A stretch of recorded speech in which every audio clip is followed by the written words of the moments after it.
Peruja po përballet me rrezikun e një krize të re politike pas deklaratave të forta të kandidatit të majt presidencial Roberto Sanchez, i cili ka bërë të ditur se nuk do ta njohë rezultatin e balotazhit presidencial. Në një deklaratë publike në kryeqytetin Lima, Sanchez akuzoi institucionet zgjedhore për mungesë transparence dhe pretendoi se po zhvillohet një mashtrim elektoral. Ai tha se ekipi i tij ka kërkuar anulimin e disa rezultateve dhe rinumërimin e votave të kontestuara. Megjithatë, deri tani nuk janë paraqitur prova publike që mbështesin pretendimet për manipulim të procesit zgjedhor. Ndërkohë, rivalja e tij konservatore, Keiko Fujimori, ka krijuar një epërsi prej mbi 43.000 votash.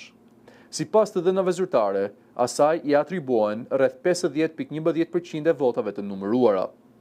Autoriteti zgjedhor i Perus ka bërë të ditur se kanë mbetur për të numëruar më pak vota se sa diferenca që ndan dy kandidatët, duke e bërë avantazhin e Fujimorit praktikisht të pakapërcyeshëm.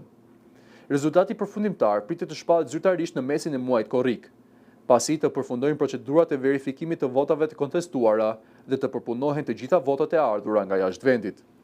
Analistët paralajmërojnë se refuzimi i rezultatit nga Sanchez mund të thellojë ndarjet politike në Peru, një vend që ka përjetuar vite të tëra paqëndrueshmërie institucionale dhe përplasje të vazhdueshme mes forcave politike. Ndërsa vendi pret shpalljen zyrtare të fituesit, vëmendja është përqendruar te institucionet zgjedhore dhe mënyra se si ato do të menaxhojnë një nga garët presidenciale më të ngushta në historinë e Perus.